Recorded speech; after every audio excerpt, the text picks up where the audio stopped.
5월 8일 수요일 증권사 데일리 헤드라인입니다. 먼저 대신증권에서는 5월 만기 전망인데요. 소폭의 매도 우위를 내다보면서 만기 이후로 외국인 수급에 주목하자고 말했습니다.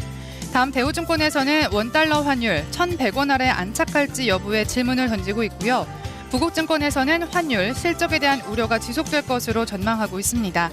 신영증권은 CP증권의 신고서 제출 의무 시행이 크레딧 시장에 미치는 영향을 분석하고 있습니다. 다음 신한금융투자에서는 유로존의 성장 정책, 그 당위성과 기대 요인을 풀이하고 있고요. 우리투자증권에서는 코스피 계단식 상승 패턴이 유효할 것으로 전망했습니다. 한국투자증권에서는 5월 옵션 만기, 역시 소폭의 매도 우위를 전망하고 있고요. 한양증권은 현재 국내 증시 시간과의 싸움 중이라면서 박스권 대응이 효과적일 것으로 분석했습니다. 네, 데일리 헤드라인 체크해봤습니다. 이 내일 옵션 만기일이죠. 증권사들은 소폭의 매도 우위를 전망해주고 있는데요. 다른 내용들도 함께 살펴보도록 하겠습니다. 먼저 우리투자증권의 리포트입니다. 이 코스피 계단식 상승 패턴이 유효할 것이다라고 내다봤는데요. 이 미국 증시가 연일 사상 최고치를 경신하고 있지만 코스피는 이틀 연속 약세를 보였습니다. 특히 좀 운송장비와 전기전자 업종을 중심으로 외국인 매도세가 강했는데요. 그러나 우리투자증권은 이 코스피의 추가 하락 리스크는 제한적일 것으로 내다봤습니다. 현재 중기 추세 변화를 모색하는 과정에 있다고 보면서 이 과정에서 나타나는 진통이다라고 봤는데요. 이 펀더멘털 불확실성은 이미 상당 부분 반영이 됐습니다. 그리고 국내외 경기 부양 의지 그리고 실질적인 정책 실행이 이 코스피의 다운사이드 리스크를 제한할 것으로 전망하고 있습니다. 특히 시장 변동성의 안정세가 이어지고 있고요. 그리고 낙폭과대주들이 반등을 하는 등 계속해서 이 코스피의 견조한 상승 구조가 이어지고 있습니다. 이 점이 계속해서 좀 코스피의 하방 경직성을 강화시켜주고 또 추세적인 변화에도 힘을 실어줄 것으로 내다보고 있는데요. 특히 최근 시장 약세에도 불구하고 이 종목별 변동성이 4월 초 이후로 최저 수준을 기록하고 있습니다. 그만큼 심리적인 동요가 크지 않고요. 또 종목별 흐름도 안정적이라는 점 짚어볼 수 있습니다.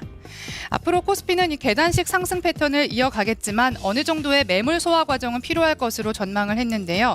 거래 대금의 증감을 잘 체크해 봐야겠습니다. 그리고 코스피 시장에서 좀 외국인 매도 규모가 축소되고 있다는 점, 그리고 종목별로 반등 시도가 꾸준히 나타나고 있다는 점 등을 고려할 때 이 코스피의 중기 추세적 변화는 여전히 유효하다고 판단했습니다. 다음 리포트 살펴보겠습니다. 내일이죠. 5월 옵션 만기일에 대해서 한국투자증권은 소폭의 매도 우위를 전망하고 있습니다. 우선 이 베이시스는 개선 추세에 있다고 보는 입장입니다. 4월 말에 들어서면서 한국의 1분기 경제 성장률이 시장 예상치를 상회했고요. 그리고 이 대북 리스크도 최악의 국면을 벗어났습니다. 이에 따라서 베이시스의 강세 그리고 지수 반등이 함께 나타났는데요. 투자 심리를 악화시킬 만한 외부 충격이 없다면 적어도 5월 옵션 만기일까지는 이 베이시스가 약세로 돌아설 가능성은 낮은 것으로 분석했습니다. 두 번째로 이 신규로 유입된 매수 차익 잔고의 청산 가능성도 낮다고 보고 있습니다. 이번 옵션 만기일에 청산 가능한 1차 물량은 이 4월 말부터 신규로 유입된 4천억 원 수준인데요. 최근 베이시스가 약세 국면에서 벗어났다는 점, 그리고 현재 컨버전이 마이너스 0.57포인트라는 점을 고려할 때 이 잔고를 청산할 가능성 크지 않다고 내다보고 있습니다. 그러나 지난 8월 외국인에 의해서 설정된 이 3조 7천억 원의 매수 차익 잔고는 좀 여전히 부담스러운 수준인데요. 현재 안정된 베이시스와 원화 광세 국면에서 이 물량이 서둘러서 청산될 가능성은 낮지만 여전히 좀 일부 가능성을 배제할 수는 없기 때문에 소폭의 매도 우위를 전망한다고 말했습니다. 다음 리포트 확인하겠습니다. 신한금융투자의 리포트입니다. 유로존의 성장 정책, 그 당위성과 기대 요인에 대해서 설명을 했는데요. 유로존의 재정 위기 자체에 대해서는 이제 좀 투자자들의 공포 심리가 줄어들었습니다. 하지만 좀 키프로스 구제금융 지원의 예금자 과세 이슈도 좀 단기적인 해프닝으로 좀 마무리가 된 상태인데요. 하지만 유로존에서는 새로운 불안 요소가 좀 떠오르고 있습니다. 현재 유로존의 문제는 재정 위기가 아니라 성장 둔화에 있다라고 설명을 했는데요. 재정 위기가 실물 경제 침체로 전이가 되면서 유로존은 창설 이후 처음으로 2년 연속의 역성장이 우려되고 있습니다. 특히 좀 고용 양극화도 현재 심각한 수준인데요.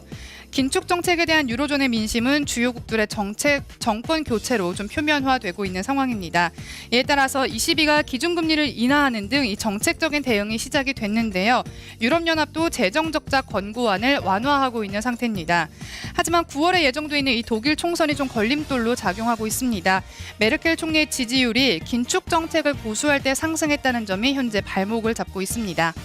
끝으로 이 유럽 정책 당국의 성장 병행 정책이 이 시중은행들의 대출 태도 개선으로 연결될지 여부에 주목해야 한다고 말했는데요. 이를 통해서 유로존 기업들의 실물 지표에도 좀 긍정적인 효과를 기대해 볼 수 있겠습니다. 유럽 제조업 PMI가 반등한다면 이 석유화학과 소재 업종이 좀 탄력을 받을 수 있을 텐데요. 이 점은 국내 경기 민감주에도 우호적인 이슈가 될 거라고 짚어줬습니다.